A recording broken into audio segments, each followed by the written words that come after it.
which by definition embraces the entire world.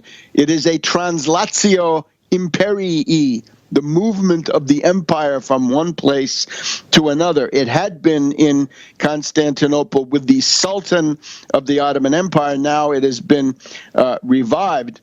However, his immediate associates are, to a significant degree, officers of Saddam Hussein's army. They cannot be considered as the caliphs of Islam. They are not religious figures. They are largely secular, they were, and you've got to have credentials, right?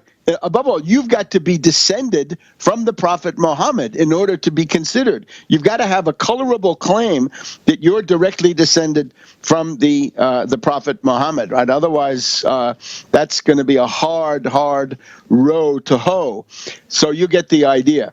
The other thing that's going on with Hagel, which I think is interesting, you'll remember we called attention on the eve of the election to a couple of firings in the personnel at missile silos. This is in particular Minot Air Force Base in North Dakota. And since it seems to fall to this broadcast to at least pose questions and perhaps speculate a bit about what's going on politically inside the U.S. armed forces, right?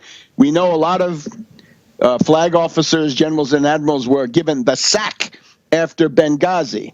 Was that a 7 days in May operation? We know that in August of September 2007, we had the rogue B-52 going from Minot, North Dakota to Barksdale, Louisiana with nuclear weapons on the way to the Middle East at the same time that the Israelis bombed something inside Syria. And we know that Cheney had been arguing unsuccessfully, as it turned out, in the internal councils of the Mad Dog Bush the Younger administration to attack Syria. He tells us that in one of his biographies, I guess, biographical writings. So the nuclear review by Hagel, it is being marketed as this kind of stuff, right? Remember the $500 toilet seats, right? When you want to get people's attention, I think it's a diversion. We're told that there's one wrench for 450 ground-based ICBMs in the U.S. arsenal. Largely, they're in Minot, North Dakota, and surrounding areas. Now, that's going to get everybody's attention. But what's going on in the background? Think about that movie, right? White House Down, and the guy wants to launch nuclear attack, right? You launch a nuclear attack, you can get the U.S. into a war. And you'll remember that one of the features of 9/11 was an exercise that involved a bad rogue insider trying to launch nuclear missiles at somebody, and that would have led to war there too. So we've also got stories of a general uprising in the Middle East. The contacts made by ISIS with the terrorists who have been plaguing the northern Sinai Peninsula. That's one example. You've got any number of groups that have announced that they're gravitating towards ISIS, right? Is there an attempt to overthrow some of the remaining governments, Syria, but also then maybe to create one of these Tamerlane horde operations and launch that against who? Iran, against Russia through Chechnya. Things like this have to be seen. We also have the hyping, and perhaps this is factional also, of the United Arab Emirates.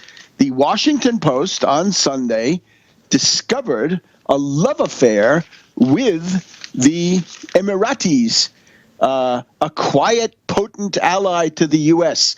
American generals called the UAE Little Sparta for its ability and willingness to fight. By Rajiv Chandrasekaran, right? This was the I believe the daily life in the Emerald City, right? He's a veteran of the Iraq, the original Iraq debacle. All of this stuff would indicate that an attempt is being made. And again, my guess is Kerry, probably this General Allen. Remember, he was part of the Benghazi operation, was then ousted because of his contacts with Jill Kelly, but that's not the real reason. He's come back in through the back door with Kerry. So we've got Kerry and Allen, bad news, and then we've got